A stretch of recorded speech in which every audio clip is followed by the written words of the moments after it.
In a world filled with sniveling snowflakes, where timeouts and safe places are abundant, where there's 37 genders to scroll through in a job application. Not that they have jobs. We're proud to be your salvation and your beacon to unabashed, in-your-face talk.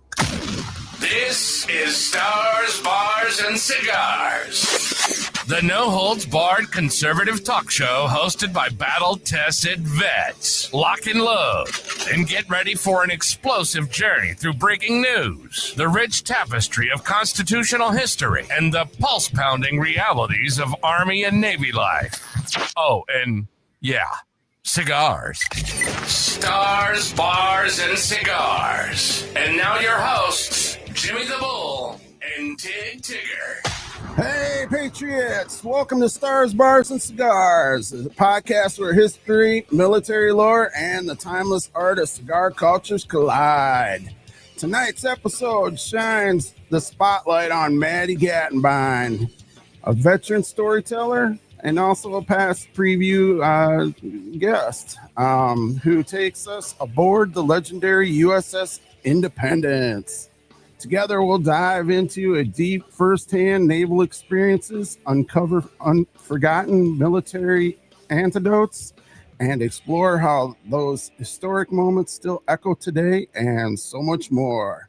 But first, what are you smoking, Tig? This baby here. I smoked one of these the other day. See, when you have a wonderful, awesome wife like I do, she gets you a very remarkable cigar like the Arturo Fuente Opus X. A very pricey cigar, folks. They're very I got a whole write-up on it, so bear with me, folks. This is a wonderful cigar. There's a reason why they cost so damn much. So they come in various sizes. This particular one here is the Reserva de Chateau. It's kind of like a Churchill. It's like 7 inches by 48 gauge. So let me do this. Let me read this about these Opus X's. Opus X cigars have a combination of rare and high quality Chateau de la Fuente family's private estates. Extremely limited production, volumes, meticulous craftsmanship by skilled artisans, and a powerful brand legacy built on proving that premium cigar wrapper could be grown in the Dominican Republic. This scarcity creates high demand from collectors and connoisseurs, further driving up prices, especially for rare limited edition releases. This Fuente Opus X debuted in 1995 as the first Dominican Puro cigar with a flawless estate-grown rosado wrapper. It delivers full throttle power, pepper and leather, floral complexity, scoring a 95 plus rating in various and repeated tastings.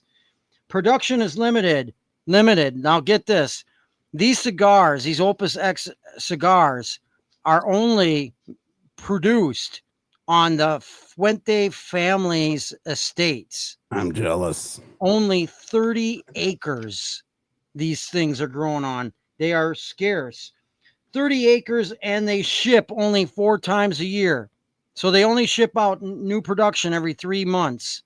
All right. They are scarce. I looked online now, and the ones they have various flavors and sizes of the Opus X, different names and stuff, but they're running pretty expensive. This one, my wife got a pretty good deal on in town. But if you go online, they're running from like $30 a stick on up. So they're pretty pricey. It draws smooth, burns well and evenly. It's a fantastic cigar. I'm telling you guys, this is an awesome cigar. You only live once. You better get out and smoke one of these puppies, folks. Yeah, we were kind of talking about that a little earlier, and you were like showing me that little nub. Did you finally finish it off? What, a nub? No, it's Oh, there you go. Take that band off and smoke the rest. It's kind of the band. Yeah. Well, So, I'm gonna stick Matty. it. I'm gonna stick. I'm not done yet, man. Ah, okay. I'm gonna stick it in the humidor. All right. The flavor stays consistent from beginning to end, in my opinion, as good, if not better, than any Cuban you will find. Cuban cigar. Bear with me. I am not done yet. Opus X is smoked by Sylvester Stallone, who is a well-known cigar enthusiast. Stallone has frequently stated that the Fuente Opus X is one of his favorite cigars. He appreciates the cigar not only for its flavor, but also for its beautiful artistic appearance. Cuban-American actor Andy Garcia has a long-standing friendship with cigar maker Carlito Fuente. This appreciation led to Fuente creating a special Opus X cigar. Peter Weller, known as a RoboCop, he also states the Opus X is one of his favorite cigars as well. And then you have guys like Ron Perlman, he played in the Sons of Anarchy and Hellboy. Yeah. He loves Fuentes. And Arnold Palmer. Yeah. Thank you. Fuck twat is what he is. He's about as liberal douche as they come. Get back Maybe, did you light that other thing up? I think I'm smelling it over here. Yeah. I think he did. Not yet, bro. Arnold Palmer, the golfer, also loves Fuente. This is a dark, oily cigar. Also, the one I smoked the other day was really dark and oily. That one was really sweet. So yeah, a couple days ago I smoked what was pretty much like a Robusto size one. I think this is going to ruin it for other cigars for me. Yeah, probably will. I think if I could say, if a cigar caused an orgasm in your mouth, I would say the Opus X might be the closest thing to it. All right. Oh, that didn't sound right whatsoever, Tig. But the Navy's coming out of him already. Yes. Yeah. But we got him. But just went sailor. But jokes aside, who's up next? Because I am done talking about So, Matty, cigar. what are you smoking? Besides the other thing. Well, I'm smoking. We're gonna get to that because we just talked about my new. I have a new passion apparently, but this is actually a gift from a brother, an auxiliary brother. I'm gonna call him an auxiliary brother because he's not a veteran, but man, does he support. And once I get my shit going, and I want to the new style VFW that I want to establish, I'm going to need an auxiliary. Every Legion, every VFW has an auxiliary, every chapter. And Matt Lester from the Stony Show, my brother, my man, bought me this as a gift on the way back from Chicago one day. And because he saw me looking at some cheap cigars and he wasn't having that shit. So I'm smoking a Rocky Patel, one of the biggest names in the premium cigars, known for consistency and quality. This is a seed to smoke, so it's the team controls everything from growing the seed to curing the leaf. They say rolling the final stick, no outsourcing, completely done all in house. The size is a 7x48, about a 90 to 120 minute smoke. They say if you pace yourself. It's a Connecticut shade wrapper with a Nicaraguan binder and filler. Gives it a little backbone without overpowering, and it is pretty smooth for somebody that doesn't smoke a lot of cigars and a former cigarette smoker. Always afraid of getting that urge back. It's really nice. It's mild to medium. Says it won't knock you flat and good for long conversations. Notes of cream, cedar, roasted nuts, and just a touch of peppery spice. Little roasted nuts there. Yeah. It's an approachable with great coffee, lighter bourbons, or even a spiced rum. But when I was looking this up, I'm just kind of looking into it. I use ChatGPT for quite a bit, and it's kind of known me. And when I first looked it up, the fucking thing actually, ChatGPT, told me it suggested when it did the pairs well thing, it even paired it with weed with me. And that completely blew my mind because I've never thought about somebody sitting smoking two different things at the same time. Well, it didn't surprise you guys. No. the funniest thing is that one of the first things it brought up was it pairs well with a strain called Jack Hare. And that is one of my absolute favorite strains. It's a sativa leaning strain that's known for kind of energetic and cerebral effects. Unlike the Pineapple Express, because here we go. If I smoke the Pineapple Express, I don't shut the hell up. But is that what you had? Is that what you had a little earlier? Yeah. Here we go. No, here we go. Yeah. And here we go. It's really good. I like it. I need something different besides drinking or weed all the time. So you guys might have me hooked. Well, a lot of guys, what they do, a lot of your weed smokers, is they bore a little hole in their cigar and then they pack a little bit of that weed in it and combine the two. Yeah, they call I would it have to roll a big one. Oh, there you go. Oh, they sell cigars in many sizes too, you know. Mike Tyson actually has a it's called a blunt wrap, and I don't know what the leaf is from, but it's not a tobacco leaf. And it's the stupid things are like $5 a wrap though, but they're really freaking tasty. Yeah, I wouldn't know nothing about that, so I know enough for all of us. So, Bull, I guess it's your turn, isn't it? yes, sir. Well, I am smoking a La Gloria Cubano Esteli. Uh-huh. And this is one beautiful cigar. It has that nice oily wrapper. What's that? Good cigars. Yeah, well, La Gloria Cubano started out in 1996. They're kind of a newer company, but they stuck with the Cuban tradition as far as how they make their cigars and how they went to production. So it was pretty cool, an interesting read about them. They started out as a boutique style cigar company, making a lot of, fancier looking, cigars. This one here actually is from the Esteli region, the Nicaragua tobacco. So it is more of a mild to medium body. And this one here has a really nice oily sheen to the wrapper, which I really like on the cigars. And, typically with La Gloria Cubano, they are mostly Dominican tobacco. So this one here is kind of like their departure from the Dominican seed tobacco. Let's see. The flavor profile on the Esteli line is known for its medium to full body, offering notes of cedar, earthy tones. Let's see, spice and hints of cocoa. So I can taste the spiciness in it. And also the cedar, but the cocoa, I don't know, maybe that comes later or something. So, but yeah, it's an excellent stick. I think I paid right around $9, $10 for it, so it wasn't too terribly bad.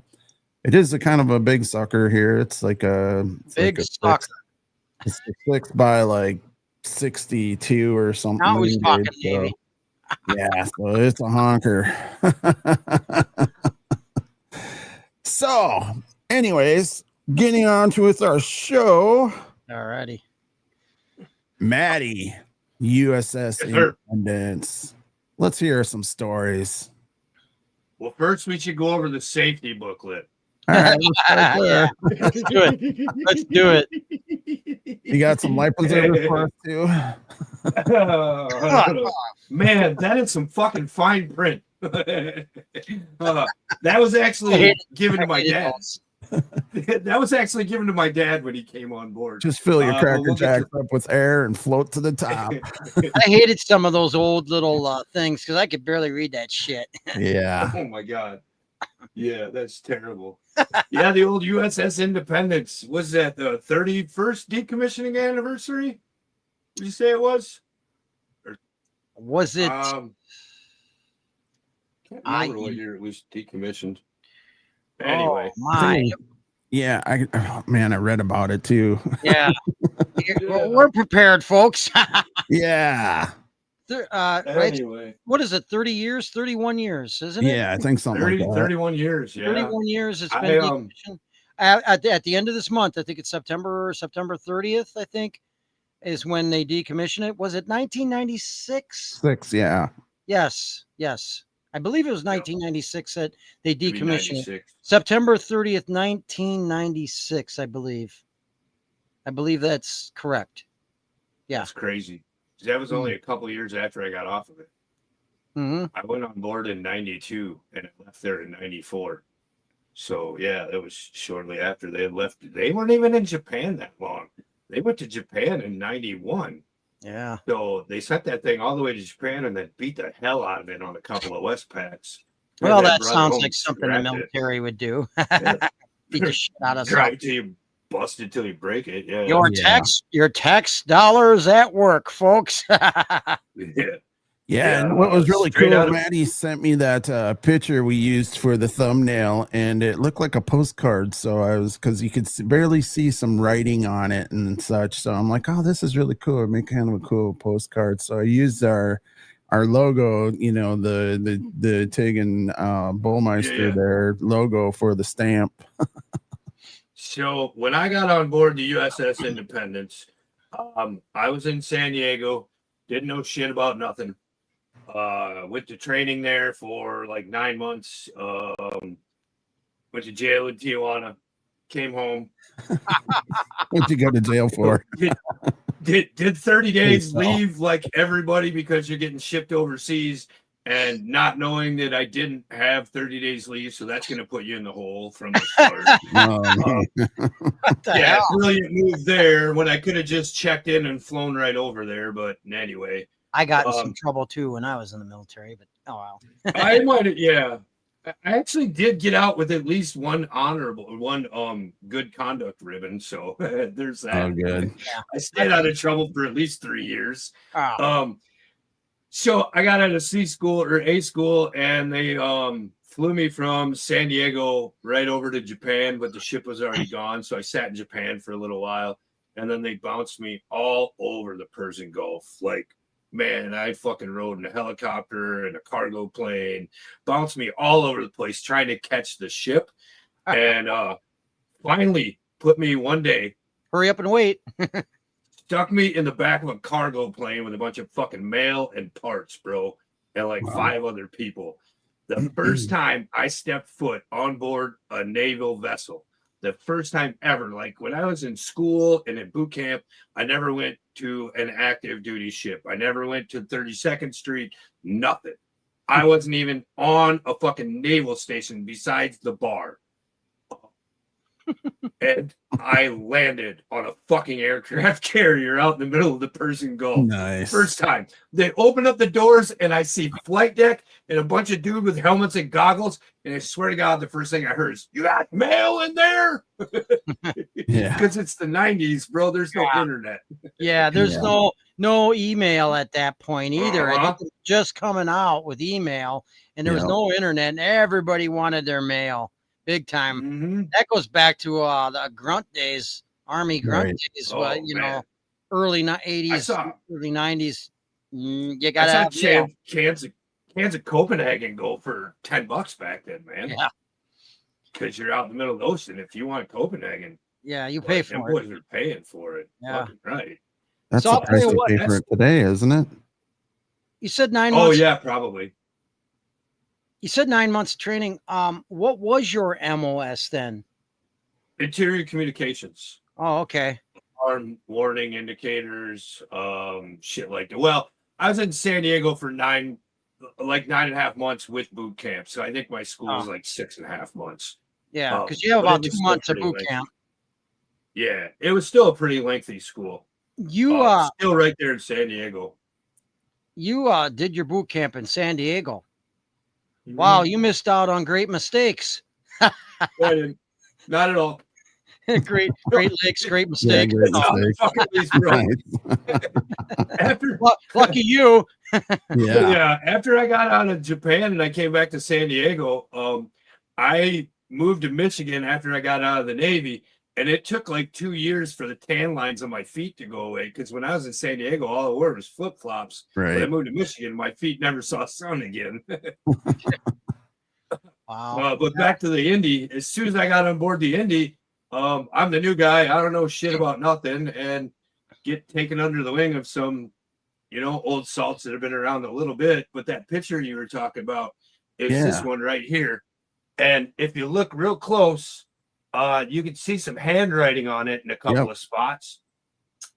When I got on board there, they told me there's a thing that they call the Tiger Cruise.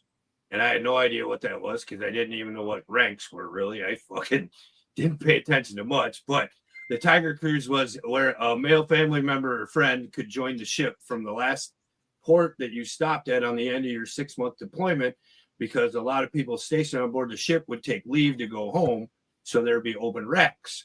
So if you could bring a family member or friend, and it had to be male because at the time it was all males on the ship, they had to provide their own transportation to and from where we were starting and stopping, but they could stay with us on the ship for 6 days out at sea. My grandfather on my mom's side was an Army vet who was a badass in the beaches of Normandy and stuff. My grandfather on my dad's side was a Navy vet, mechanic, mostly down in Texas during World War II. But he had come home and started an American Legion and an auxiliary American Legion in Scales Mound area back in the day, which kind of fuels my passion to do something. That's Illinois. My dad was never out there. Yeah. Yeah, Scales Mound, Illinois. It's about that big. Yeah. He never had a chance to join the military, but he was always kind of fascinated with it. I was raised on the river in a houseboat on the Mississippi all my childhood days and stuff, big time. So the Navy just called to me, man. I wanted to go. I wanted to run. I wanted to see the world. I wasn't getting stuck in Podunk, Maryland or some freaking where. I wanted to go. And so my dad got the chance to fly all the way to Hong Kong, meet the ship. Yeah, that's a nice one you got going. Yeah. Nice ass. Quality, man. And quality. he joined us for like 6 days out at sea. But we also had a night in Hong Kong where he partied it up with some of the boys that I hung out with back then. And my dad was kind of a techno geek at the time and brought a video camera. And these are some of the pictures that you were talking about. You tried to get it uploaded. And man, I just got a whole thing of my buddy. That's actually one of my friends helping him put on some firefighting gear down in our shop. That's my dad with an actual OBA firefighting gear on right there in the bottom corner. That's cool. This over here. That's my friend Steve Morris, who I was just up in Maine with. Just helping him out. That's my dad over here in the middle. Right above my finger there on the flight deck. They got my dad up in the flight deck in a catwalk. That's cool. While they were launching and recovering planes and stuff. I had him down in the main spaces. We had him in the bilge. I had him up on the pilot house talking with the commanding officer. Oh, he had a good old time, didn't he? Yeah, he did. Bro, Yeah. We took him everywhere. Well, my dad also worked at Coke Asphalt here in Dubuque, which is an oil refinery. Right. Does mostly blacktop and shit like that. But he was real familiar with, the barge life, and he knew the tugboat captains and had a good, rapport with that kind of mentality. So he got on board. That dude was like a fucking rock star, man. I didn't have to work the entire time he was there. I was supposed to be on the mess decks cranking at the time because I was the FMG, the fucking new guy. And you got to do the shit duty, right? Yeah. Well, I tell the one dude, my E5, I'm like, hey, man, my dad's coming on board. He's like, what? Like, my dad's coming on board for Tiger Cruise. And he says to me, I don't want to see you the entire time you're here. You don't come to work. You don't come That up is to muster. freaking cool. He's like, I don't want to see you. You show him around. And holy fuck did I, man. It was to the point to where my dad would go up to the mess decks in the morning when I'd still be sleeping. And this kid that he got to know up there would make him a fresh pot of coffee every fucking morning while I'm still chilling in my rack. I would have liked him. I was all about coffee. Yeah, we had a blast on there. My friend Stu Hardison, Steve Morris, that I was just up in Maine with, hanging out for a week. Those Beautiful two guys. state. Yeah. Beautiful. Oh my God, it's such a good time up there. Great seafood. Yeah. Be able to sit around the campfire. They have that lobster fest every year. I'm not a big fan of lobster myself, but I know they're really big on their lobster up there. Yeah, it was everywhere, man. Nice. Everywhere. It's amazing seafood. It's been a long time since I've been around a coastal port city kind Mhm. of atmosphere like that. It was freaking cool. Cool. Yeah, I like Very crab legs. cool. Lobster's not my deal. See, I don't like crab legs. I don't like spending all that time cracking them stupid things open. Yeah, Can't Pain handle in it. One- the ass. it's like once in a blue moon type thing, you know. Well, I had them down when I was in Gulfport, Mississippi. When I was down in Mississippi, we get off duty, we go out to Biloxi down on the Gulf Coast there, and we would eat seafood all the time. We Crawdaddy country. Yeah, well, we had this there was this hotel, and I forget the name of it now. It was like a French name or something. And they had this buffet, and it was called the champagne buffet, which meant alcohol was included, all you can drink and all you can eat.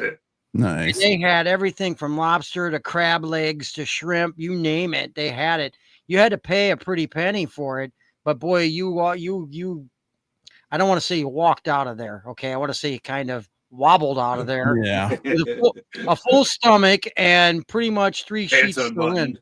Yeah, you called a cab at that point. Back in the day when they had tons of cabs down there was no Uber down. That Uber did not exist at that point when I was down there. But we're talking like 2004. It was like a year before Katrina hit. Yeah. But, yeah, we were Gulfport, Mississippi, home of Det 25 or is it Det 22? Det 22, not 25. Yeah. Det 22. And they also had their equipment operator school there too and everything else. But I'm digressing. The seafood deal. Yeah. I mean, I don't like crab legs or lobster anymore. I'll tell you, I'll take the jumbo shrimp any day. So go on. Yeah, so go, Matty. How long was your tour on the USS Independence? I did 2 years on there. 2 back-to-back Westpacks too. Freaking sucked. I remember one time, I don't know if it was the first Westpac or the second one, but on the aircraft carrier, you have 2 galleys. You have a forward galley and an aft galley. The aft galley usually serves normal meals, breakfast, lunch, and dinner. Full meals like 5-course, and I mean not 5 course, but different options and shit like that.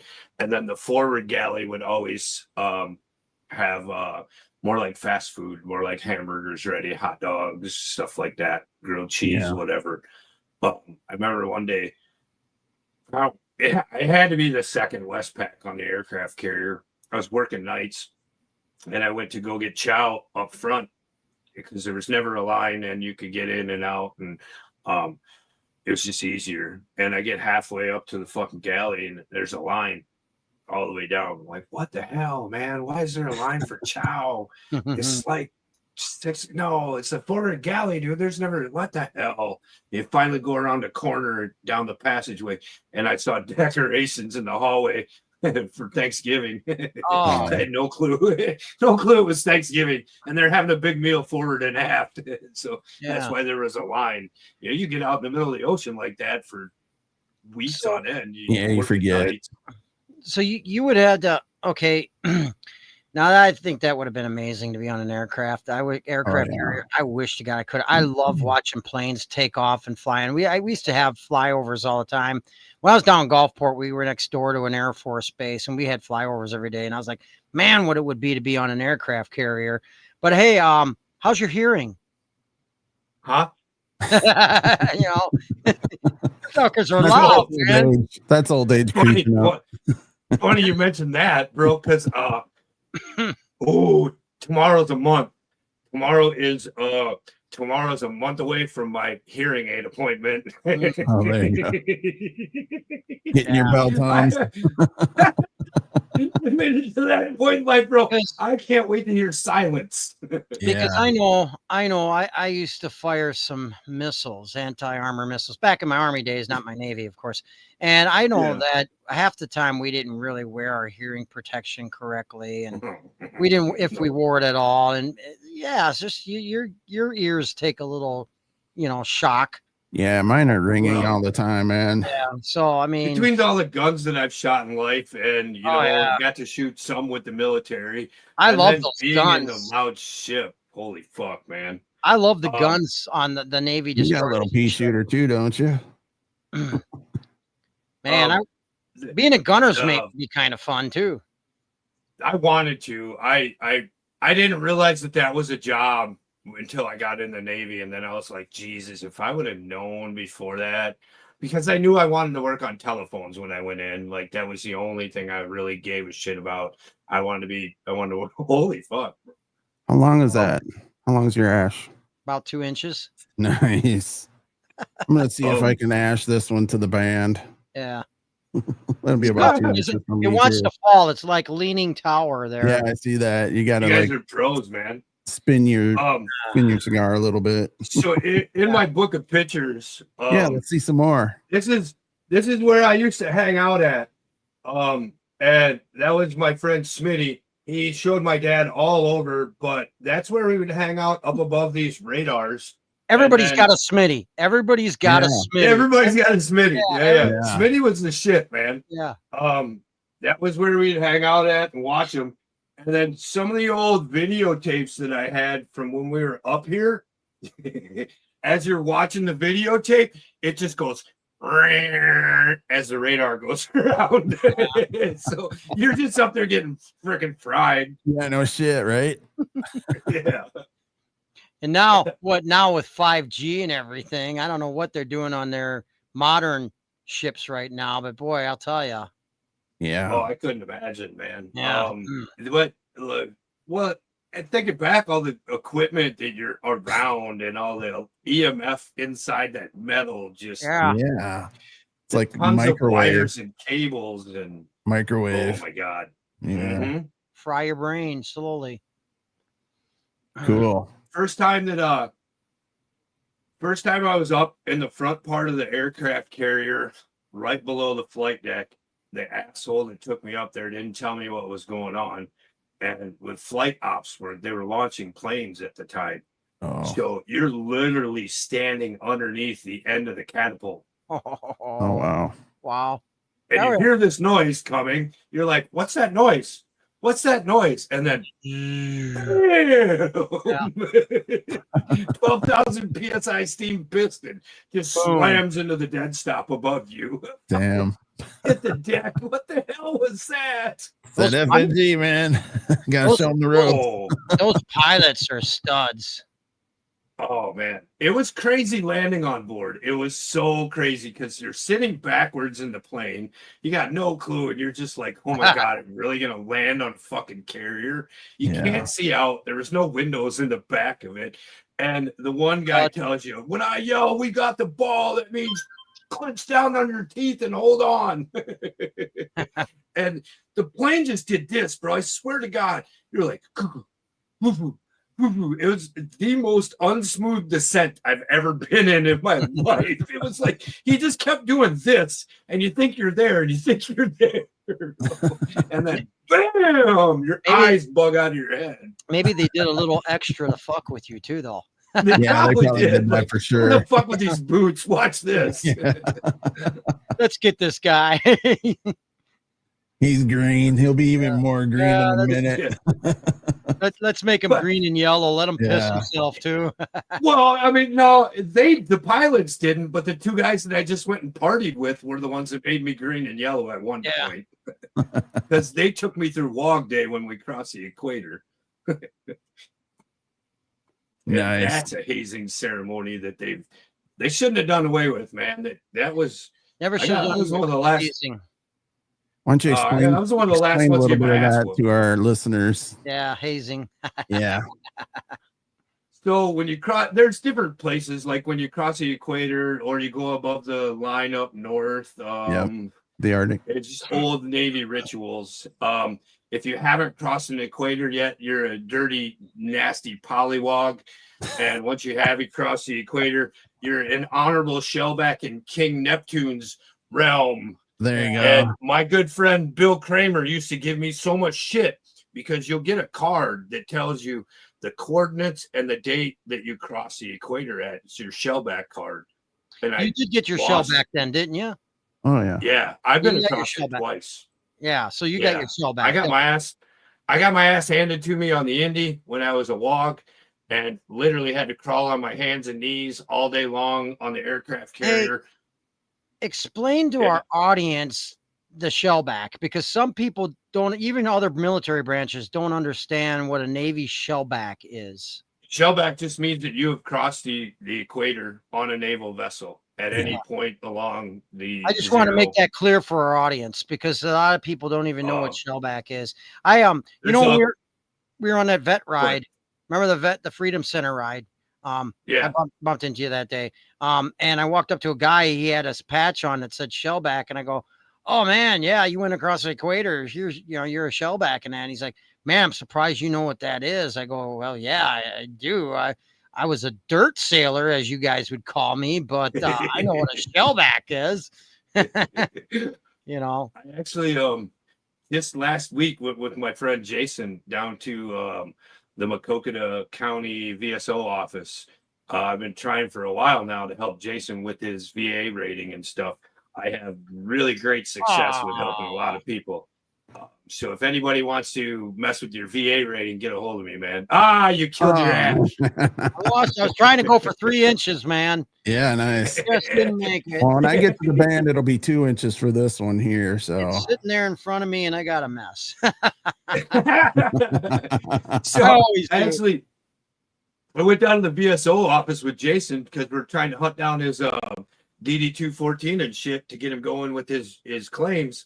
And I walked in, and it's a female lady there, and her name tag was on the desk, but up in the corner of her office was a shellback certificate, and it said CPL with the same last name.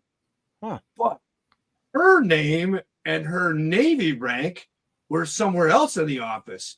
And I'm like, that's weird. Ma'am, is that your husband's shellback certificate? And she's like, yeah. I said, he was a Marine then, huh? I said, her husband was a Marine. Corporal. And he crossed the equator as a corporal. And she just thinks it's really cool to hang that in her office. And not many people pick up on that. Right. You know? That's interesting. One, not a lot of people know that what a shellback is, and two, you wouldn't know the difference. So why is a Marine Corps name or rank on there? Well, not every Marine can say that either. No. I actually went through WOG Day my first time with a full bird captain that pulled my teeth. He was a dentist on the Indy, and he pulled my teeth. He had been in the Navy almost 19, 20 years and had never crossed the equator. Damn. He's very close to being a rear admiral. I think he was ready to just be the fuck out. Yeah. At that point. So, he was you were in for 8 years. 9. Okay, so what made you decide to get out and not just shoot for retirement for a full 22? Anthrax vaccine. Oh yeah. I remember. Wasn't taking it. Yeah. I had dodged. I got away with 4 tours in the Persian Gulf. I did 2 on the Independence back to back. And then I went to the USS Shiloh stationed out of San Diego. And I did 2 tours back to back on that thing. And I dodged the anthrax vaccine the whole time.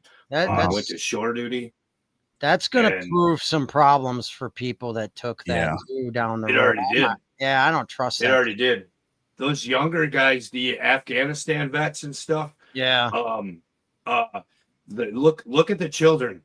Look at your daughter might have some vaccine injury that you didn't know about too, Tig. I think my daughter. You see, and then that led to her getting cancer, and people still balk me when I say no, she got cancer because of vaccines. And okay, she's 12 years in remission right now, and since she got over the cancer, I decided her and I were going to be from there on out vaccine free, reject all vaccines. I did a study on them. In fact, I did a little healthcare work, so I knew exactly. I got to read the inserts that came with the vaccine vials, and Man, I'll tell you what, that shit should not go in the human body. The human body was not meant to have that shit. Now, the anthrax, I never got to see what was in that anthrax. That thing was experimental, and they were using our troops to just be guinea pigs. That's bullshit, period. You want to hear a better one? Yeah, go for it. I could go get the paper on my file right over there. I have a consolidated immunization record from, I believe it was reconsolidated in 1998 when I was on shore duty. But in 1996, when my first daughter was born, I was in a sea school in San Diego, Japan, or in San Diego, Japan, in San Diego. What do you think?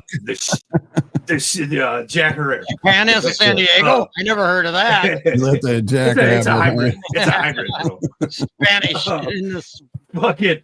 So I'm in C school for interior community for a phone system. And that school was the 9-month school that I went to. 3 months for the handset and then 6 months for the overall whole system. So the ship was going to be gone. They knew it.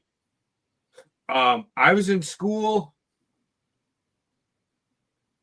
My daughter was born June 26, 1996, and in my shot record that was reconsolidated, so they took all your old papers, said, okay, we're going to make a line that says, tested for typhoid, tested for this, tested for that, immunizations with a big line underneath it, and then a checkbox with another mark, right?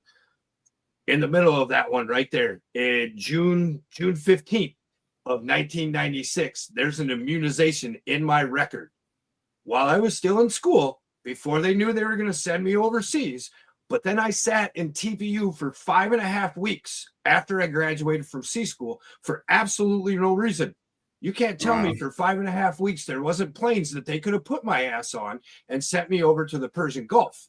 And why they didn't, to this day, I still don't know, because I almost went to captain. Well, I did go to captain's mast because I had a chief that accused me of missing ship's movement because I stayed in TPU for so long. Well, I'm an E4. My kid was just born. I'm not going to go fucking begging you to fly me over to the Persian Gulf. Right. I'm just waiting for my name to come up on the list. In that immunization record, I found this during COVID time when I found my old files and started going through them. I have a fucking HIV vaccine in my record.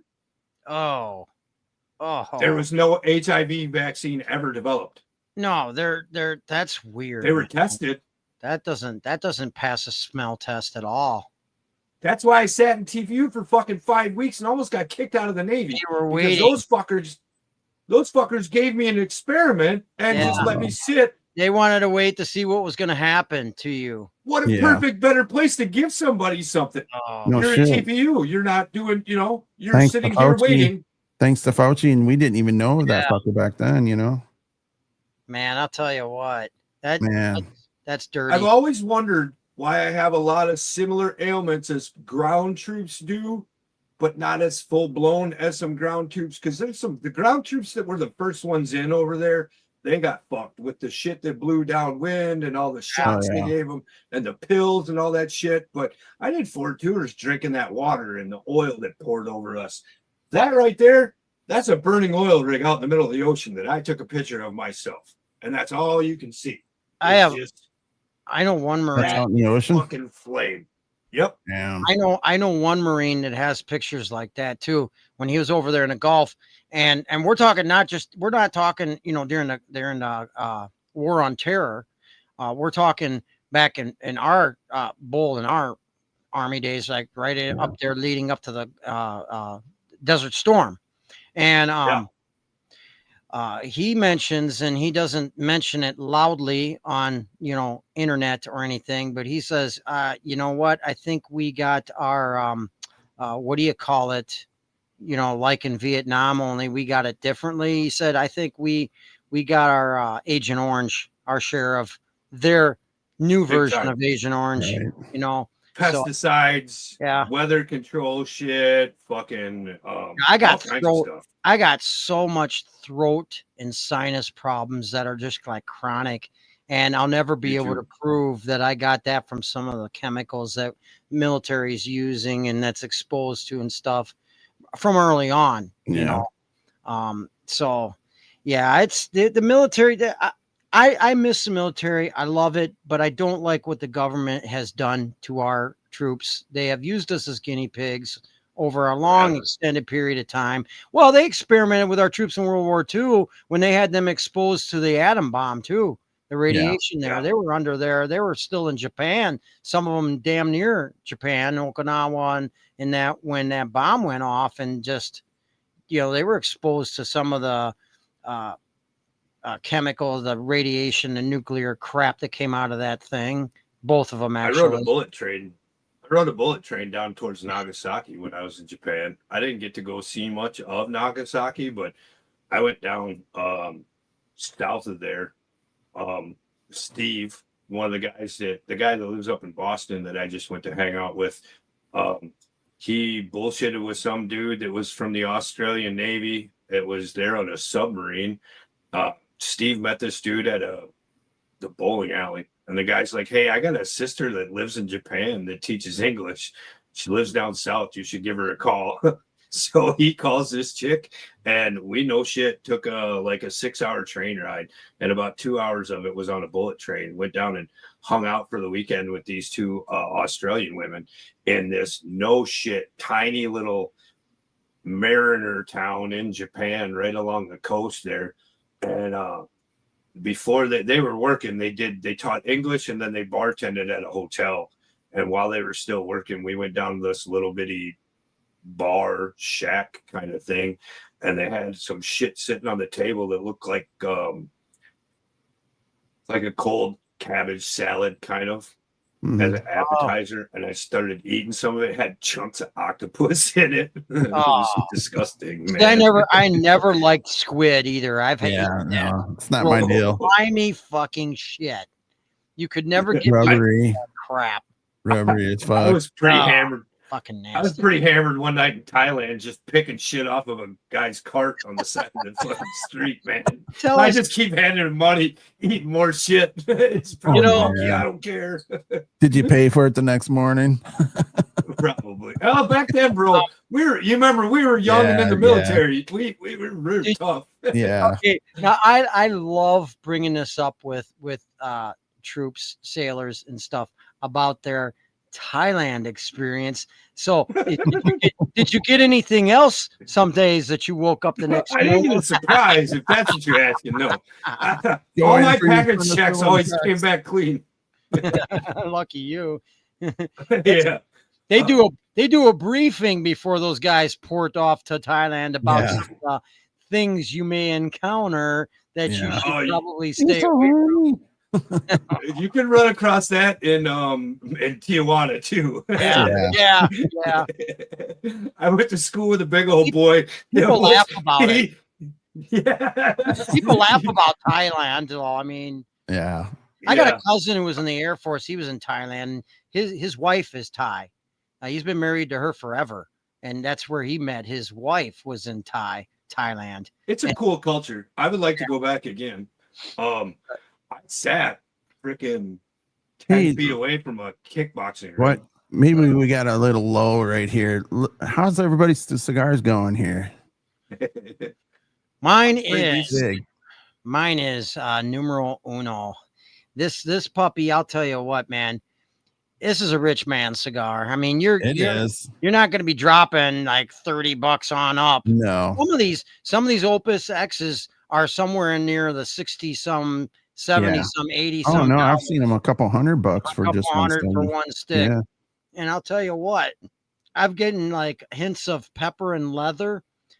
I've got a smooth draw and a very nice burn on this thing. I had a really great ash going, and it's just a wonderful experience. I'll tell you what, Bull, drop down some money for one of these because you only live once. You have to experience this. If you are a cigar smoker, folks, if you are a cigar smoker and you have not experienced the Fuente Opus X, you have got to get this cigar, especially since I believe we're living in a time where you just don't have a guarantee of what's going to happen. Next time I'm feeling rich, I'll probably plop one down. Oh, yeah. Put aside some money every month and buy a couple of them. Don't just buy one. I have such a wonderful wife. She didn't buy me just one. She bought me a couple. And this may be like a holiday gift too that she gives me, she said, in the future, like for Christmas, because this is a remarkable cigar for special occasions. Yeah. And, you know, I had a birthday, of course. Happy birthday, Tig. Birthday. Yeah. Oh, thanks. But yeah, this was like a birthday gift, and it's just a wonderful gift to give the man in your life, women. And if you, and I met a wonderful woman who loved motorcycles and loved to ride and appreciated the fact that I loved cigars. Her dad is a Vietnam, or he She departed, yeah. God bless his soul, but he was a Navy Vietnam vet as well. So, you know, it is what it is. She is a wonderful, yeah, she just gave a heart there on a chat line there.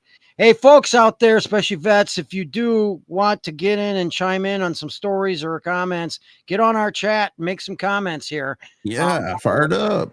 But yes, this is an excellent cigar. Awesome. You need to at least experience it at least once. And you know, I guess you two can give me, Matty, how's that stick you're smoking there going for you? Yeah. Well, I'm not the big ash guy myself, you know. I'll give it a shot. You don't like ash? It's not bad at all. We're gonna have him hooked on cigars after the show. Yeah. Hopefully. I like it. It's been very smooth. It's maintained kind of the same flavor throughout, if not have lost a little. What kind of flavors are you experiencing there? Mostly just a little spice, maybe a little bit of the pepper. You roasted nuts? No, I've had a lot of roasted nuts in my mouth, and I'm not getting it from this. Salty nuts. I did have some salty oysters when I was up in Maine. So yeah, I love oysters, man. Oysters, yeah, I like those too. I've never been a huge fan, but one of the last places that we went on the drunken tattoo night, I had some fucking great ones, man. Like those ruined it for any other oysters I'm probably ever gonna have. I love oysters. Were they smoked or? I love oysters. Yeah, good quality smoke, a good salty taste to them. You know, it was just. They were really good. Probably the freshest ones I've ever had, though. Nice. Yeah, if you got a good humidor and you keep it at a consistent level, your humidor, you can keep your cigars really fresh, really moist, and so then you're always going to get your cigars being of a quality smoke. Right. Bull and I, we have humidors, so we keep our cigars at a constant humidity. Yeah. What about you? Keep my weed in jars. We'll talk about that in a minute. My La Gloria, it is burning so superbly nice here. This definitely, if you come across this one, pick it up. It's the La Gloria Esteli. There you go. We got rid of the old PCAP. Huh? Well, I wore that bucket hat just in honor of our show, what we're doing. Yeah. That's a 20-year-old hat. I've been out of the Navy 20 years, and I kept some of my stuff from my sea bag equipment, and I kept that hat, and I still have my Navy Blues uniform too. Not the pants, because they wouldn't fit me, and I wouldn't wear them 1,000 button things if you paid me to. Anyway, no. So that hat, I only wore that hat for special occasions and inspections because, yes, I was a dirt sailor. I was not on a ship. I was a Navy Seabee. So we're a different breed. Navy Seabees are. So it's like, construction guys with machine guns, folks. So that's what I did. I was a grunt in the Army. And so when I went back in, the Marines wouldn't take me. I was too old at 33. They rejected me. And I wanted the challenge of going through Marine Corps boot camp. Never got that because they would not allow me. So I wanted a combat related job. So the Navy was more than happy to take me because we had just went into Iraq, 2003. And so, the war on terror was on, and so, I was like, yeah, send me over the Gulf. I don't care. Let's go. Let's roll, and so, I went in the Navy Seabees. But Yeah, my time on the ship, I was on the USS Racine. I was in a supply ship, and this is the ship I was on right here, and it was a big flat bottom boat, and it's got that front end that folds down, and then the back on the stern there, it would also go down into the water, so they could actually, bring boats in on. Yeah, it's pretty cool. What'd you do on there? I was working in the mess. I was in supply, so I worked in the mess hall. So yeah, that's kind of what I did. So I worked in the mess hall 4 times. Yeah, I was an not that I equipment. really wanted to. I'd have rather been like a gunner's mate or something. That would have been a lot. That would have been cool. But... Yeah, I was an equipment operator because I had to take a construction job. Only I was more than happy to be. Well, I was the first fire team leader for a little bit, but I was more than happy to just guard a perimeter on site and with a machine gun in hand or rifle in hand, because that's kind of what I did. I was reconnaissance back in the day. You lost your ash? Didn't make it to 2 inches. So they created a job for me in the fleet, maybe a PRT coordinator. For some of you, that stands for physical readiness training, if you don't know.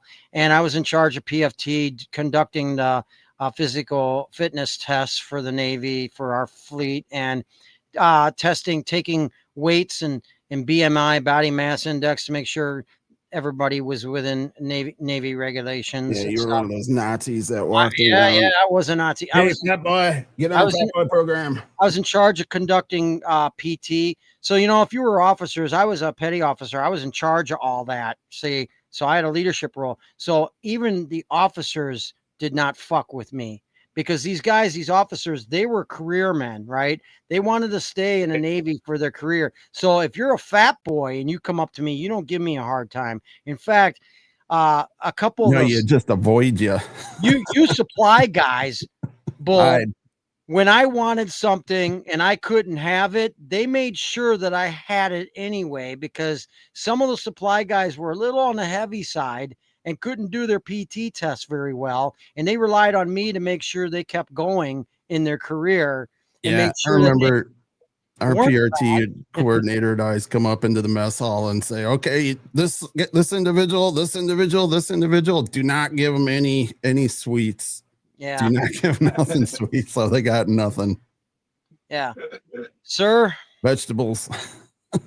Yeah. Like one time a chief was giving me a hard time. And I said, Chief, you're looking a little on the heavy side. When was the last time we checked your BMI? He just, and he walked away. I was like, yeah, don't fuck with me. I did mess cranking on the Indy twice. And then when I got to the Shiloh, I was still in E4. So I went from a giant ship where you were the new, E4. So there was a lot of you, but I was, I had to go twice. So I had to go twice on the fucking seat, on the guided missile cruiser I was on as well. The first time I was up there, I think I was just working on the general galley. And then after a little while, the senior chief in charge put me in the chief's mess. So I got along with all the chiefs, got to know them, got to know that senior chief pretty good. So I had to go back to do mess cranking again because somebody from our division had to go. We didn't have any new E4s, so guess who gets to go? Well, I get up there and the senior chief already likes me. He's like, hey, guess what? You've been here before.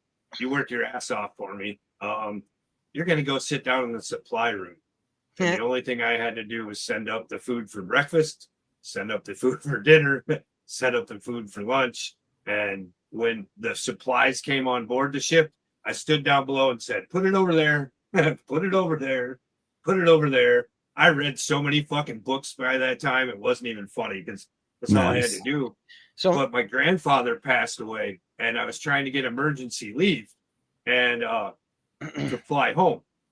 So I got my emergency leave.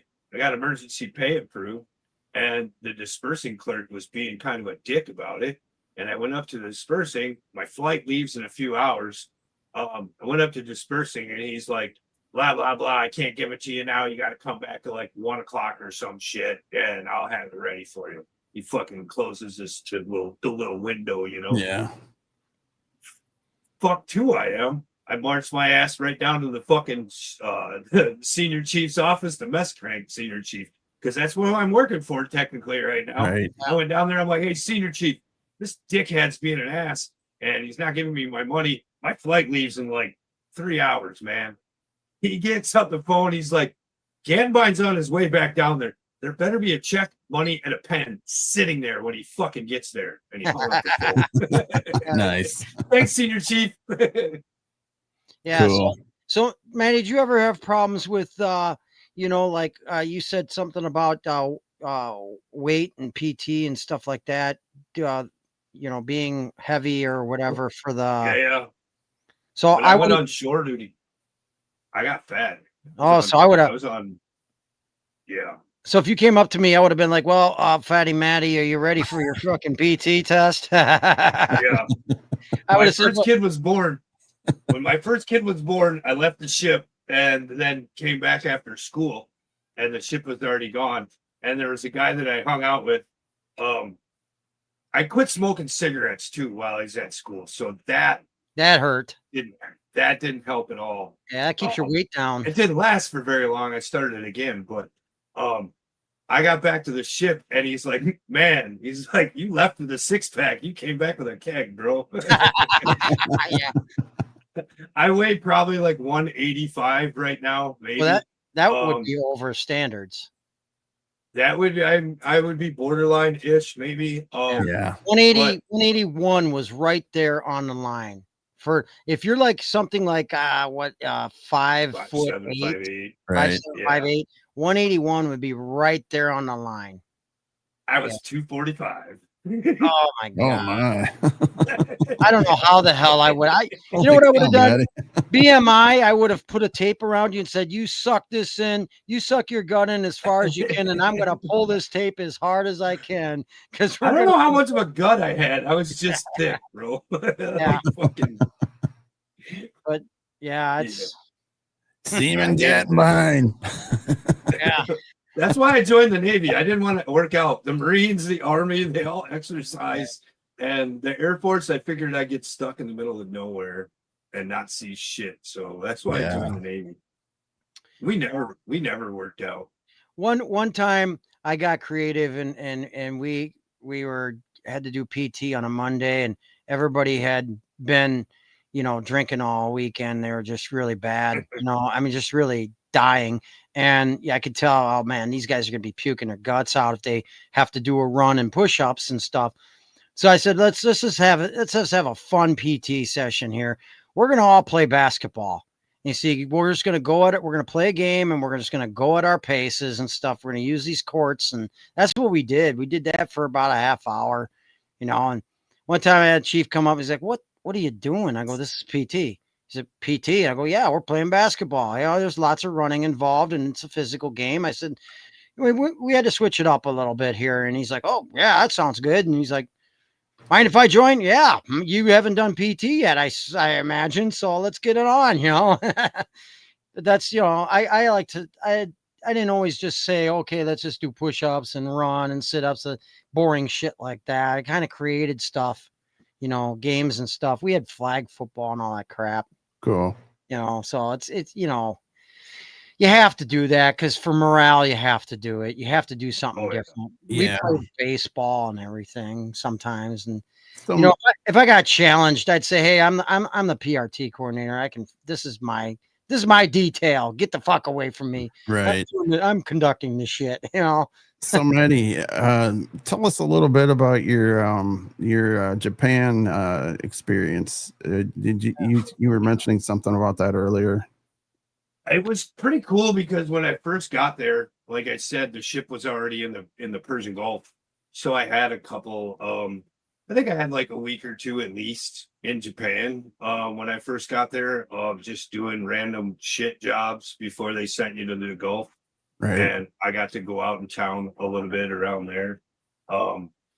It was kind of culture shock in a way, coming from, Midwest, Iowa, tri-state area. San Diego was different, but you're still in your homeland. You're still in America.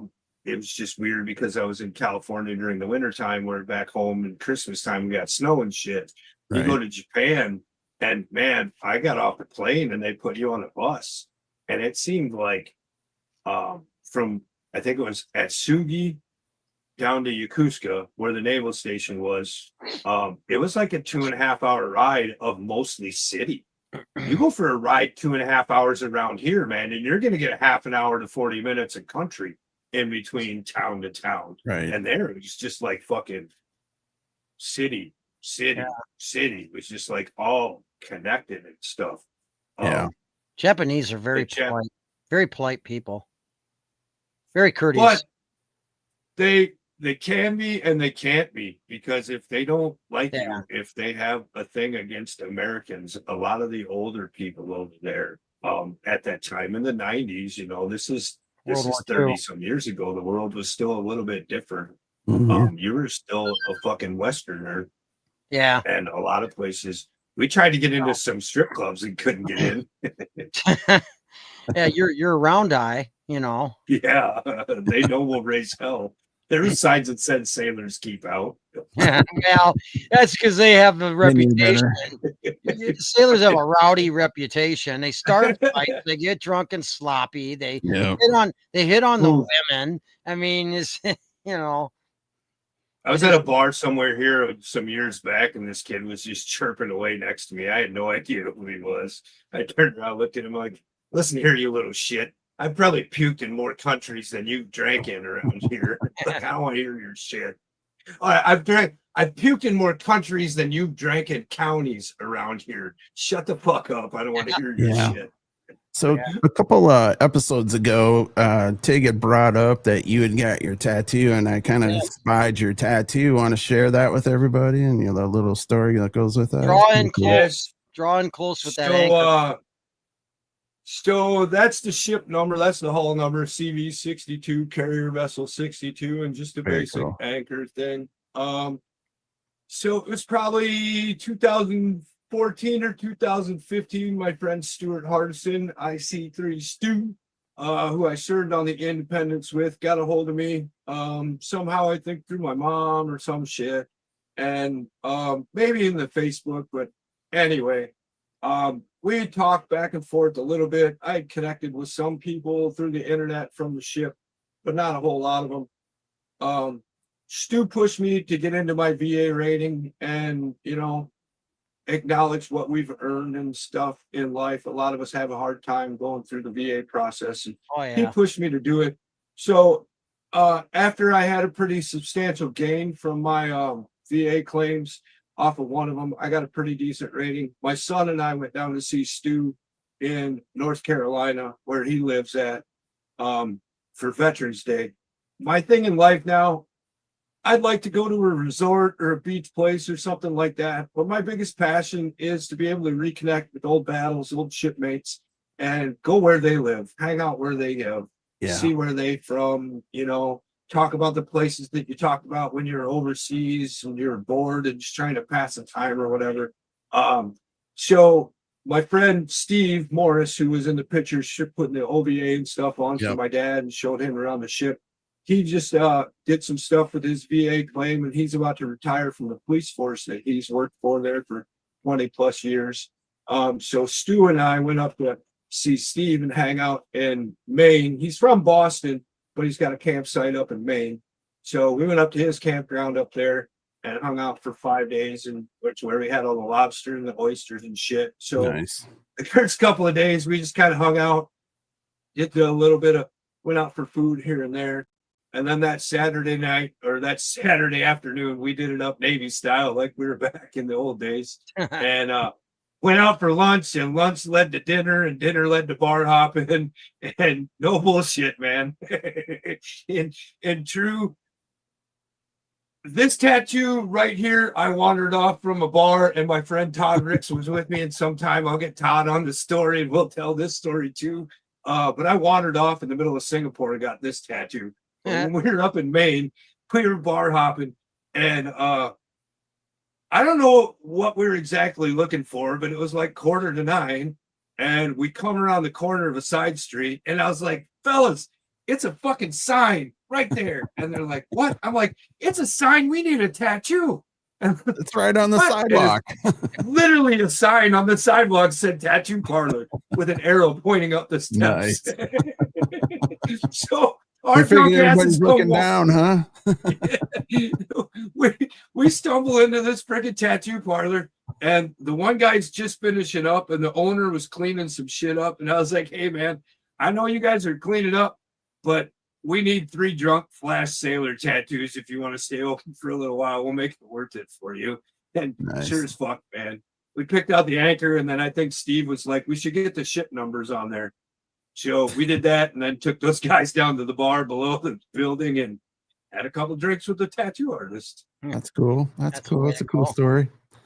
Yeah. So, It was fun. now, Matty, you're involved with a couple different projects, or you're actually starting up another project. You want to explain a little bit of that? So I started out my smoke out vet project a couple of years ago and just couldn't get it really coordinated together as much as I wanted. I knew what I wanted to do with it, but I didn't have a full understanding of how to go about it. The internet dings me on everything from the cannabis symbol to the word suicide. So trying to work around that with links and things like that just really kills it to a point where it kind of made it difficult. My original passion with it was I wanted to be able to collect money to help other veterans get their medical card in the state of Illinois so they could help them grow, or even nationwide in an area if you're able to grow cannabis on your own. I found it to be very healing, not just physically, but mentally and spiritually, to be able to watch something that I consume that helps me, that I know I've helped others with. To be able to grow it from seed to plant, is an amazingly cool process. One, there isn't the population in my area to really have too many people that want to get their cannabis card, because the way the laws are and things now with the pews and the smoke, they don't really go together. A lot of veterans don't want to give up one for the other, which I understand. But recreational cannabis is everywhere, so people can still get it without a medical card. Since I've been on a temporary layoff from the dispensary where I work at, just because things are slow and I needed a break myself, I've kind of redesigned what I wanted to do and what I feel I'm going to do. I've noticed over the years that there's a huge gap in resources for veterans in different areas for every generation of veteran, but there are some Vietnam veterans, a lot of the Persian Gulf veterans of my generation and our generation before that, and then a lot of these Afghanistan vets just don't feel that they have a place with the American Legions or the VFWs or other places like that. That's why we're low on people in the Legion. Are you in our local American Legion? Are you no? Well, no, no. I'm in Illinois. Well, I thought maybe you might have at one point. I signed up with the one down in Cascade some years back, but I never followed through with it because I didn't live down there, and it was right after my second divorce, and it's in the town that I lived in and I was married in, so I wasn't connected to it all. I don't have roots there. I don't know people there. Not that I couldn't, not that I didn't have a great time the times that I was there with them, but it just anyway. Yeah, we don't have a lot of Afghan vets joining these days, American Legion. They just don't want nothing to do with the military anymore. They don't want to go to the VFWs either, because if they're not old and run down and smell like smoke and literally piss, then they're super cliquey or they're just not anywhere around. And a lot of these younger guys, or even people my age now, are starting to get away from drinking and don't want that environment. So they can't find the connection or the camaraderie. If I hadn't hooked up with some of the older vets that I know that I served with, I wouldn't allow a lot of the VA things that were available to me because I didn't have people teaching them to me, and I wasn't meeting out in the wild or out in the public other veterans to connect with that closely, to share the kind of information that I have now about the VA and stuff. So with that, after digging up some of the heritage of not only my grandfather, who was a World War II badass, and never heard a word from that man about what he went through. The guy wasn't a drinker. He wasn't a smoker. He was level-headed. He was clean cut and just all about business and work, and, you know, loved his kids to a point. But anyway, my other grandfather was really happy-go-lucky kind of dude, but never really talked about his military experience. But I didn't hear anything from him about the American Legion that he had. So what I see now, and I want to build at my house, is a private gathering place with like a fire pit. I have a camper that I would like to turn into an Airbnb style to not only rent out to veterans that want to come for a night or two, but also to other people that want to take advantage of my view. Maybe have I want to put up a fence so it's kind of dog friendly. People want to bring their pets, but I would also like to offer to, like, if I had with veterans, like once a month, coffee and cannabis or coffee and camaraderie. Teach each other not only about holistic healing and holistic education with cannabis and psilocybin and other alternatives, ketamine, things like that. Need to include cigars. Cigars as well around my fire pit, you know, cannabis, cigars and camaraderie, you and know, coffee, because coffee, cigars and camaraderie.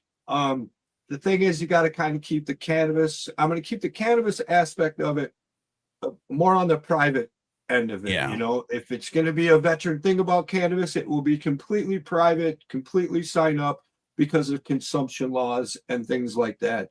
I just see a huge gap for resources for veterans to not only learn about holistic healing, but yoga, meditation, mental health awareness, where to get those resources from, and just other people to sit and talk with. Right. In general, now, is this going to be like a kind of a Airbnb type kind of a, you know, model, or is that kind of what you're thinking? Is that starting out? I want to make it. I want to make the Airbnb aspect of it. If somebody wanted to that'd come be cool. and That's rent really it cool for a night or two, we could do a day or two of guided education, 5 milligrams of an edible, painting throughout the day kind of thing, or the Airbnb where you could come, rent the camper that I have here, spend the night, go to a local establishment for a concert, music event, festival or whatever. Yeah. Festival, whatever, and then come back here to a private setting where you can consume in private in a backyard with stars and a fire pit. Sounds somebody awesome, that man. knows what they're talking about. Yeah. And then, you know, once or twice a month, build up to twice a month, having veteran related guided things like that. Very cool. There's a place I would love. There's the old Brian Supper Club. Oh yeah. That Bittersweet on the Bluff or whatever. Oh yeah, called. Yeah. It's just being used as a storage that the people own it now. But my dream is something like that, where you could have a grow supply store, a yoga, holistic gathering center where you could have food or catered events, or like, you know, poker runs, side-by-side run events people are doing now. I would love to do events, cannabis related, kind of like poker run style, but you would go to a veterinary clinic to where you could learn how CBD can help you and your dog, and then go to another town where you could learn how yoga or something like that to raise funds. I'm just tired of the whole drinking aspect. I love the Veterans Freedom Center, but it's only open till 3:30 in the afternoon. Yeah. They do mobility issues and they take cans back. These things in Illinois right now, these cannabis canisters are everywhere, and nobody's recycling these or doing anything with that. Where are they going? The batteries from the disposable nicotine vapes and the cannabis vapes, nobody's recycling those or doing anything with those things. I just see a few little different gaps in a whole new industry that veterans could encompass to try and help support each other, and a place that we can gather in. Well, not only veterans, I mean, because a lot of people just use those products, then they probably just throw them right in their damn garbage can, you know? Yeah. I have like over 2 milk crates in my closet filled up empty canisters that I just really refuse to throw away. I don't know what I'm going to do with them yet, but I have a couple of people I'm talking to that have ideas on what we could do with them.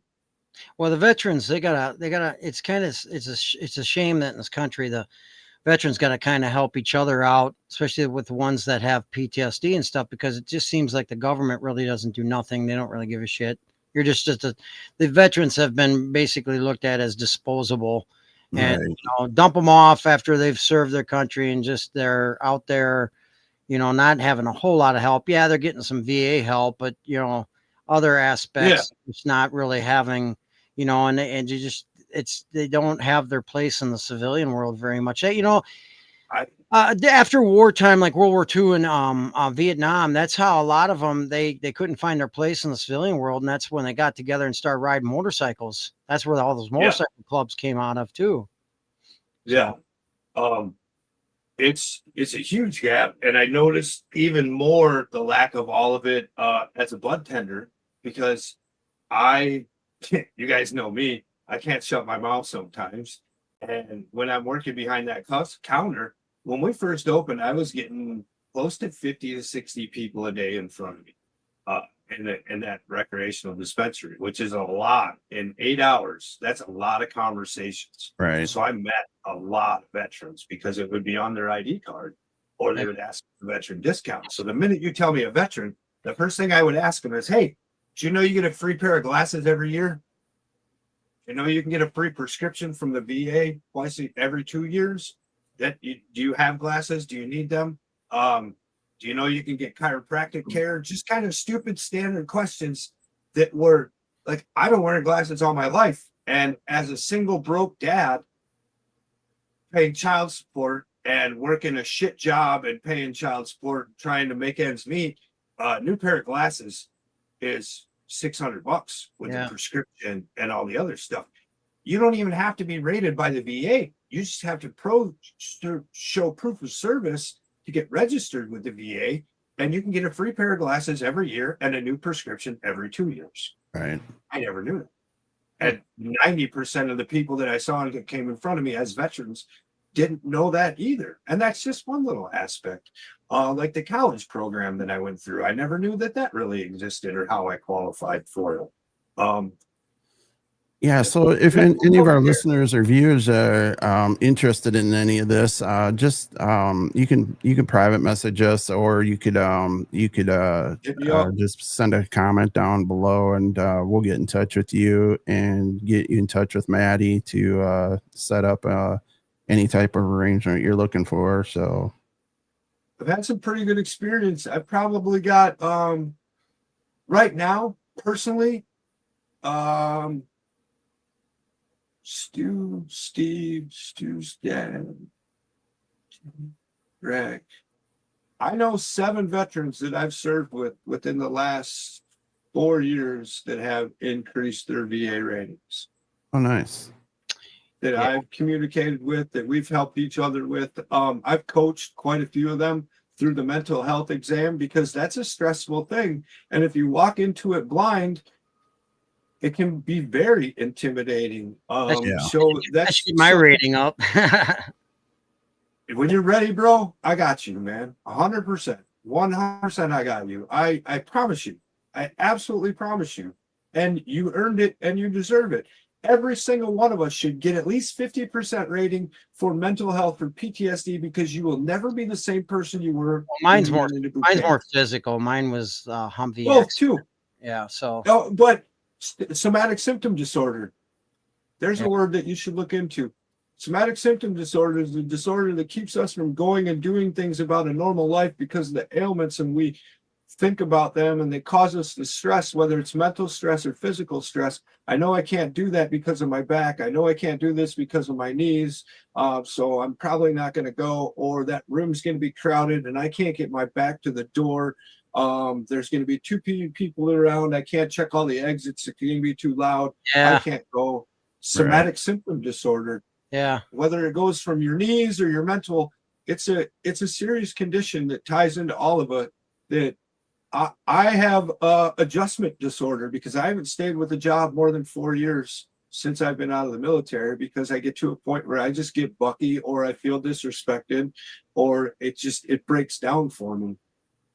Getting that shit right to the end, ain't it, Bull? Yeah. Yeah, she's getting down there. I'll get my roach clip out for my cigar here in a minute. But yeah, it's nice to be able to finally know how to manage and navigate the VA, to help people get what they earn and what they deserve. But also through that, I've been a part of the VA since on and off since I got out of the military, and it has grown and gotten so much better over the years in how you can do things and the resources that you can get through it if you can learn how to navigate the VA properly. Yeah, that's a tough thing. Yeah. Yeah. And the VA app is great. You know, it took me 4 years just to get a rating. And they're trying to say it wasn't service connected. I'm like, you got the records in front of your face. I have the records that prove, oh, you know, I had this injury. I was in the hospital for like 9.5 days in an Army hospital. You're telling me it wasn't service connected, that my injury and my problems aren't service connected when there was no other episode? All about how it's all about learning their language. Yeah. I had a lawyer tell me, the lawyer that helped me get to my last little part that I filed, he explained to me, it's my job to explain to the VA that they're wrong and they don't know their own language. So I tell them where it stands. In every one of those, in every decision letter that you receive, it'll be broken down into different categories for each condition that you filed for. And it'll say why you're approved. And it'll tell you the evidence that it sees you were in this area for this time, so you qualify for go for this, or this, that, or the other thing. But then in the bottom part of it, if you're denied, it's going to tell you why you're denied and what you're missing, whether it's service connected, whether you're missing a current diagnosis, whether you're missing the nexus, which is the thing that says, well, it isn't directly in a service record, but this is what caused this, and this is why it's connected to the service, is what a nexus letter is. It's all told to you in the bottom of that denial, and you just got to pick that apart and figure out what they're telling you. They want you to give them next for evidence. Gotcha. The easiest kind of way in layman's term to describe it. And it's more understandable when you have the document right in front of you and you look at how they worded shit. Right. It's totally doable. I love helping people. When I was up in Maine, we were chilling around the campfire, and somebody came over, and I was on the phone with an old shipmate, talking him through getting ready for his mental health exam, and had to wait to go meet these people. I felt kind of rude because I'm hanging out as a guest at this campground, and new people come over, and I wander off right away to go talk on the phone. But sure, hey man, I'm coaching another vet, and we got to get him comfortable with the rating and the exams. And then old school exams, when you probably went through, they're trying to get you to fucking fail, man. Yeah, they that's just it. They try to set you up for failure, and it's really ridiculous. Yeah. You know, especially if you went to a VA doctor versus the new now. They outsource it. You go into civilian doctors to see you now, and they're not corporate. Like VA doctors aren't corporate, but they sure as fuck weren't about making it easy for the vet to get what they deserve. Right.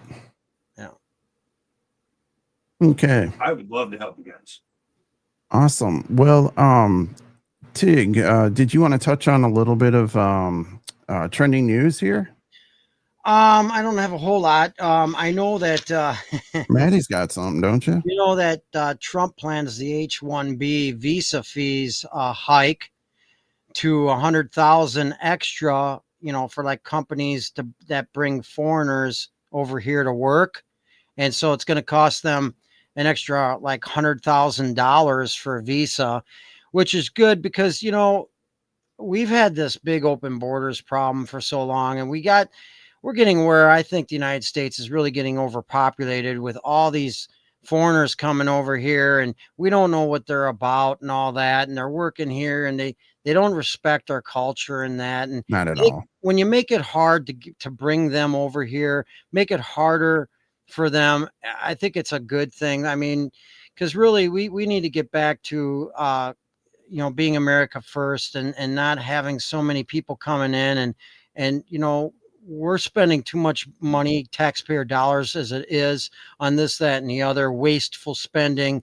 And I think a lot of that wasteful spending is going towards people that really shouldn't be here in the first place. So, Right. Well, a lot of that's been canceled out anyways. So I think we're going to see a lot of, changes with that as well. Next, we need to start taking back our freaking farmland. Exactly. Because how much farmland, especially in the state of Illinois, has been sold to China. And you would probably be amazingly shocked. Well, you wouldn't be shocked. You guys wouldn't. They've also got some of the highest wind turbines, like double the size of normal wind turbines, installed on that Chinese farmland that's right outside of military bases. So the kind of point of view you can get from up here versus here. Yeah. I don't like that. I don't like how certain groups have infiltrated the United States, and how they're allowed to. And our politicians have just sold out completely to them. They don't give too long. They talk, they give lip service, they don't give two shits about the veterans, but yet they can sit there and sell us out to these foreign entities. It's ridiculous. Yeah. That's another thing I noticed too. Not to kind of get away from current times and stuff, but back to the veteran support issue. You sell all these t-shirts, we got the grunt style, you got the patriot, all this other crap of people supporting veterans. I see the Veterans Freedom Center in my area supported amazingly, but then I watch and I follow all these veteran YouTube channels and Rumble channels and things like that, and we're only getting 400 or 500 followers. And that's ridiculous. And so low of views on each stream. It makes me wonder where all that support is, or why aren't people interested in hearing these stories? What isn't piquing their interest with this? Yeah. Well, then if you're talking about certain current events like we do in our podcast, you tend to think that maybe we're getting a little bit of shadow banning and stuff too. Yeah, I know we are. It's they don't want to hear the truth. They don't want us educating people on what's really going on and stuff too. And we need a free tube, not a YouTube. Yeah, we kind of put up red flags. They don't like it. Yeah. So what about Jimmy Kimmel? Here's the thing though. And I get like conservatives mad at me too. And when I say, but the thing is okay, he was basically, this was about money. I mean, his ratings were tanking, and so the company decided, we need to stop with this kind of stuff. $1 million a year, man. Yeah.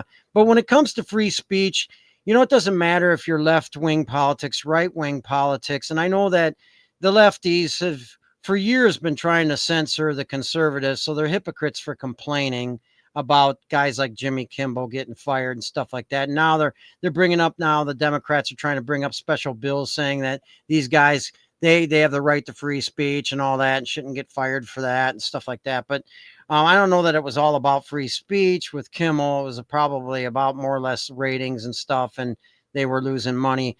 But I do say it doesn't matter what your politics are, especially with, recently the Charlie Kirk, episode, assassination.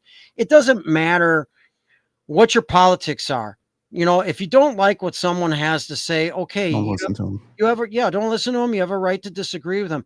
It doesn't matter. But the fact is, we have a freedom of speech, and they're continually trying to get rid of our freedom of speech, as well as our Second Amendment, of course. But I think a freedom of speech, our First Amendment rights, is across the board for citizens. And like I said, whether you dislike where they're going with their politics, they still have a right to say what they want to say. Yeah. We have a right to freedom of speech in this country. You have a right. We have a right to freedom of speech. We in this do, country. Yeah. Right? We do. But you also are, and I feel can and should be limited to and by if that platform wants to limit you. He was on an ABC channel, CBS, whatever channel he's on. And if they want to say, we don't want you speaking like that on our platform, they have every right to let him go because because it's America, Well, he was an employee. You're an employee. You're paid for by us. We don't like what you did on our platform. Yeah, we want to terminate your contract. And that's just like any company, because any company can fire you if you're not doing the job they want you to do. Right. That's that simple. And that's fucking business. Yeah. That's not freedom of speech. It's he has business, the freedom to say it all he wants. Well, like on the platform, it's like I said, subject to the owner. Like I said, they fired him for basically money reasons and stuff, and that he was ratings were tanking, and he just wasn't keeping the interest up. Jimmy Kimmel, if he had been unbiased and he had just been a comedian and stood up and told jokes and made funny remarks and stuff like that. I mean, you guys like the old school guys like Johnny Carson, they never injected a biased political thing into their thing. They Letterman either, really. Yeah, they were just funny. I mean, they told jokes and made funny remarks. That died with Letterman, I think, didn't it? Kind of. Yeah, pretty much. Yeah, pretty much. He was never really political. Yeah, not really. Well, you knew what a little bit. You knew what side of the aisle he was on politically speaking, but he didn't really do and say the things that these guys are saying. Now, right. Kimmel, I don't give a shit about him. Actually, he's a pedophile and he shouldn't have never had a job anyway. But and people can sit there and defend this idiot, but he's on that Epstein list. I know that for a fact. So, and they can sit there and try to censor and try to shut down that file and not want to do anything about the Epstein list. But we know that a good portion of those entertainers, those so-called entertainers and comedians that have jobs on these networks were part of that list. So, right. They're waste of human life as far as I'm concerned. They're scumbags at the lowest denominator. So, that picture of Obama and George Clooney in the back of a boat is absolutely disgusting. That says it all right there. I mean, they're shitbags. They're disgusting human beings. They're gonna get theirs one way or another someday. So, but yeah, I mean, it is what it is. I like on the back of our business cards where it says they both suck, the parties, because they really do. They don't represent us. They don't represent us. None of them do. They don't represent us. They haven't for a long time, man. No. I remember around the time that my first kids were born, and then, it had been around the time that my son was born.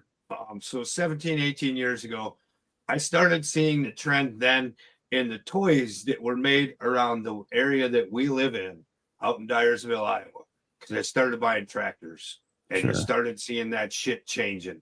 And it no longer said Dyersville on the bottom of these fucking American John Deere tractors. All said made in Mexico, made in China. Yeah. They started selling us out then, and everything started getting shipped overseas then. Well, yeah, and they've sold us out to a couple others, I've stated on other podcast shows. When do we start becoming America first? That's the whole key. And we're not. When were we America first? Yeah. Right. That's the real question. I think this country is so far divided, but could get reunited by saying, you know what? Enough is enough with you DC clowns. We're sick of both sides. We're sick of both parties. You don't represent any of us. We need to get together and say, we're done with this bullshit. They need to have like a million man marches in DC saying, we don't like either one of you guys. We don't like anyone, the left, the right, the Democrat, the Republican. You're dirtbags. All right. Yeah. You're working together to sell us all out. And it's time we put the X-nay on all of yous. We're done with this. Yeah, folks, this is going to be a little longer podcast for us tonight. So just hang in there with us. Well, we could wrap it up pretty soon. We're getting Yeah, we can. I just wanted to throw one more thing out there. President Trump is he's going to probably be sending some troops to take back Bagram Air Base in Afghanistan. What are your thoughts on that? No. Well, I thought we were done with the war on terror in the Middle East. Yeah. You know, we're I'm sending tired of being the fucking police of the world. we're Right. sending troops right now. In fact, I know one of them that is going over to the Middle East, and he's due to be going over in November. Why are we sending our National Guard and our troops over to Syria, Dubai, all these places? You know, this is enough is enough. Yeah. When we have how many big cities around here wanting Sharia law and building? Yeah. Why are we getting rid of our National Guard in those places? I'll tell you what. I don't understand why we're going to have the Middle East in Minnesota too. Yeah. This is ridiculous. We need to kick the Omars out of this country. Yeah. They should have never been in Congress. Should have been gone. You know, we need to stop allowing these people to be in Congress. We need to stop allowing these people to be involved. But I'm one of these people that I get kicked around by some of the conservatives because I'm like, you know what? Why are we licking the tit of the political sect of Israel? Okay, we're not anti-Semite. We're not against the Jewish people and their religion, but their politics, their section, their Zionist political section. Why are we sending them and giving them so much money? And why are we continuing to fight their battles over there? Because that's what we're doing. There's a couple decades.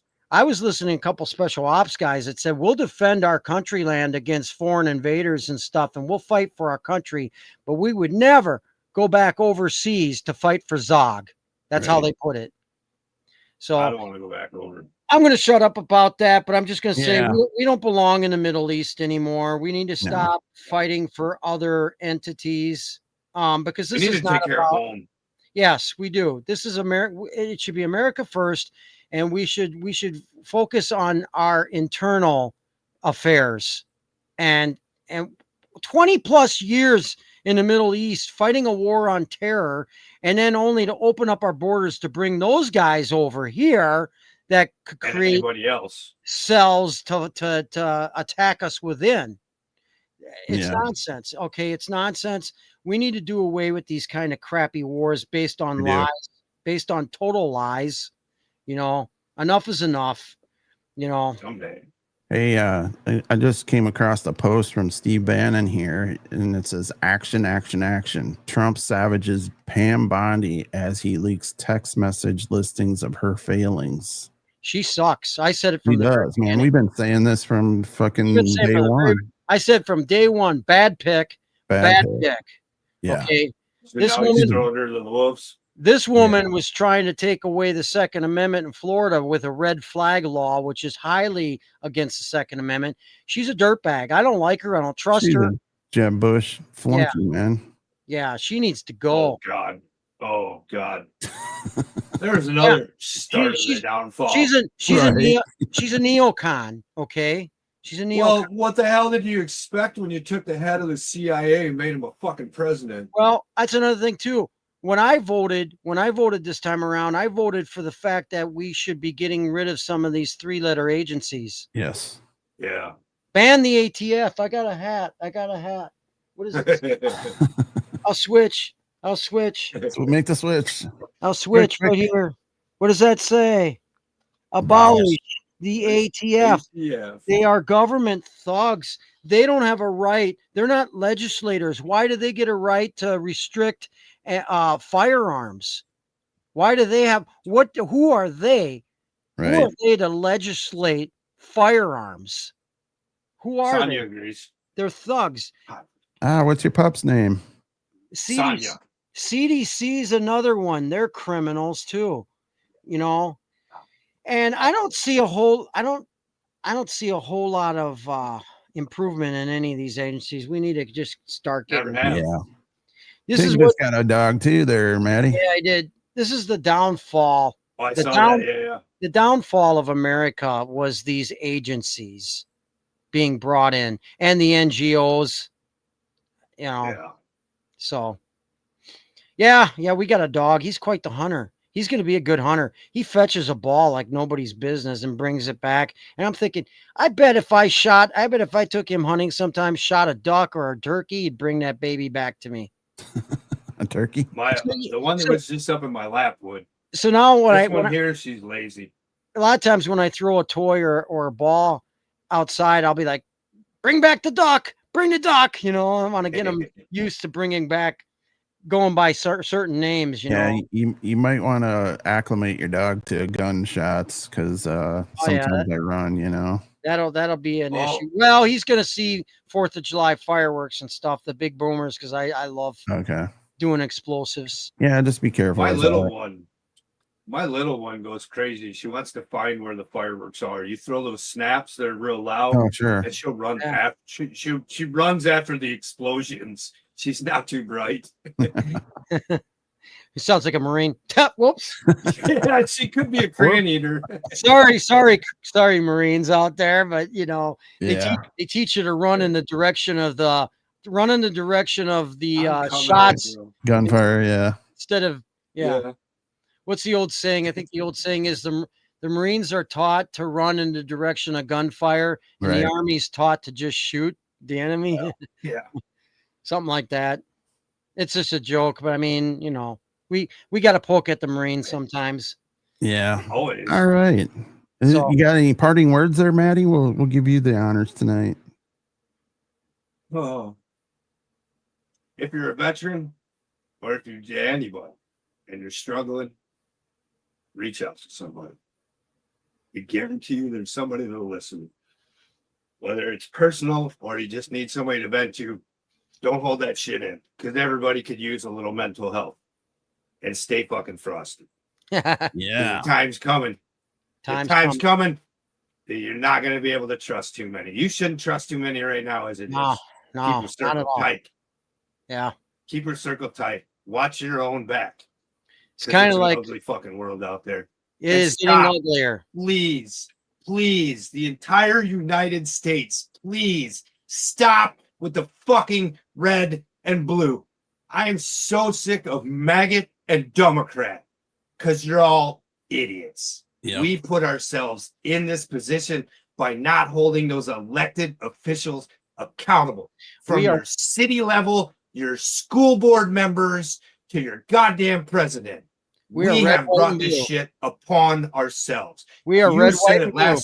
Yep, you said it last week, bro. It is time to be red, white and blue. Yep. Yes.